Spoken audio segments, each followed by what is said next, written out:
À l'occasion d'un entretien accordé à Ciné Télé Revue et paru ce jeudi 13 avril, Vincent Lagaffe s'est montré particulièrement cash sur l'affaire Pierre Palmade, affirmant que l'humoriste allait payer toute sa vie les conséquences de l'accident dramatique qu'il a provoqué.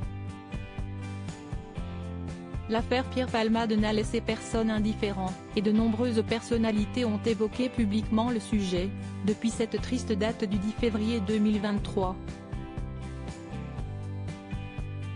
Au volant de son véhicule, l'humoriste, sous l'effet de substances, a percuté une autre voiture faisant plusieurs victimes, dont une femme enceinte qui a depuis perdu son bébé. Les proches des autres victimes, un petit garçon de 6 ans et son père présentant de graves séquelles de l'accident, se sont exprimés dans les médias à plusieurs reprises sur les conséquences dramatiques du comportement de Pierre Palmade. Après plusieurs semaines de silence, Muriel Robin avait accepté de dire quelques mots au micro de BFM TV, lors d'une sortie officielle dans un théâtre parisien, pour exprimer la peine qu'elle ressentait pour les victimes. On connaît tous l'histoire. Moi je pense essentiellement aux victimes qui sont à l'hôpital. J'espère que la justice fera ce qu'il faut.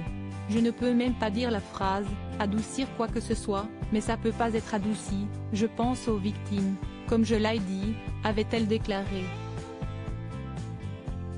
Il faut laisser la justice faire. Parmi les personnalités qui ont pris la parole sur cette affaire terrible, Isabelle Balkany, Laurent Ruquier, qui a affirmé comprendre le silence de Muriel Robin, ou encore Jean-Marie Bigard, qui a avancé une théorie curieuse sur la vie de l'humoriste. Interrogé dans les colonnes de Ciné Télé Revue, dans le cadre de la promotion de son autobiographie intitulée Je m'appelais Franck, Vincent Lagaffe n'y est pas allé par 4 chemins pour évoquer le drame qu'ouest devenu la vie de Pierre Palmade. Pierre Palmade a fait une connerie et va la payer toute sa vie. Mais le père va boiter toute sa vie et le fils va avoir la gueule de Ribéry. Pierre, il faut laisser la justice faire et arrêter de taper dessus, ça ne changera plus rien, a-t-il déclaré. Puis de poursuivre, professionnellement, ça va être compliqué pour lui, financièrement, il ne va pas s'en relever.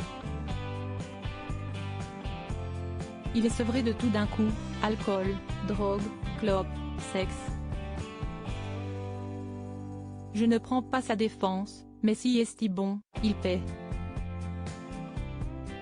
Il vit dans une chambre d'hôpital car s'il va en prison, il meurt en 15 jours. Pour être jugé, il doit arriver vivant au procès, non?